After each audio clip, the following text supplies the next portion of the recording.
to anybody, practice-wise, if you're going to practice, that's a wonderful thing. But I would spend 90% of my time on chipping and putting. Mm-hmm.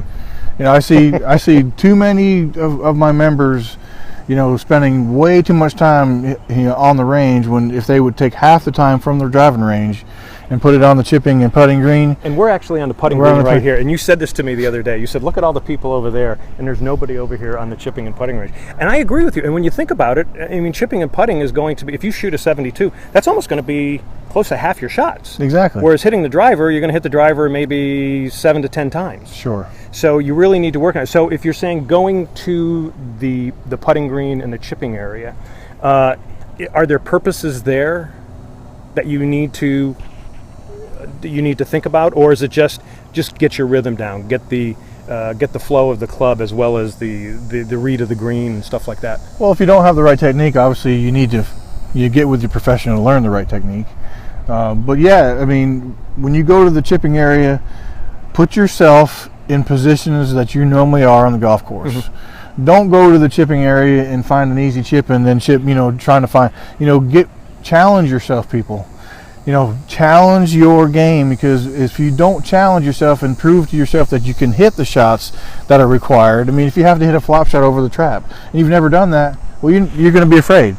You know, the more you put yourself in positions that you're afraid to do, you won't be afraid anymore, and then you'll save shots. Well, and here in the Carolinas, because we've got kind of that gnarly rough graft, one of the things that I always talk to people about is, you know, sticking the ball down in there, because when you're on the side of the green, that ball's not sitting up for you. No. It's just buried down there. So you're talking about learning how to kind of almost hit that like a sand shot too. Sure. I mean, there's so many different ways, you know, so many different lies you're going to get, and then the lie dictates the shot. All right, so show me the one that's buried. Okay, so two different lies. So the first one is the buried lie, and this one uses two different shots you can probably play.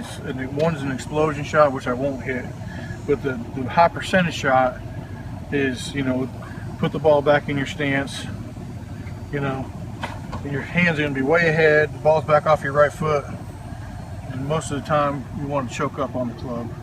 And it's just kind of comes out pretty easy. Sometimes the ball sits on top of the rough, and you know that there, you know, is a totally different shot in itself. You don't want to hit underneath it, obviously, because you'll slide under it. So you have to not ground the club, and it becomes a lower shot. Okay. This one here is a little more difficult because the ball's sitting up, and the tendency is that you would slide underneath because it's up so high. So what I would suggest is, you know, don't ground the club on this. If you see folks how much room there is under the ball, the club wants to go under it. You want to hold the club level with the ball like this, which is hard to do, I know, because, you know, so just another thing to think about. But just hold it nice and square, level with the ball, and just make a nice smooth stroke and hit the flag. It's just the short game. There's so many avenues, and all you can do is, you know, people envy Phil Mickelson. Yeah, Phil Mickelson can do anything with a golf ball around the greens, but that's what he does. I mean, folks, he doesn't spend time pounding balls on the range. He spends time around the green because he knows he's going to miss greens. You know. Absolutely. You know, so I mean, the average on tour, you know, per round is like 11 to 12 greens per round. Yep. So there you go. So that means 6 times he's got to get up and down. Six to 7 times around they have to get the ball up and in. And the pro's going to get up and down 6 out of 7 or 5 out of 6 or something like that. That's the difference in your game to my game, because you're gonna be able to get up easier.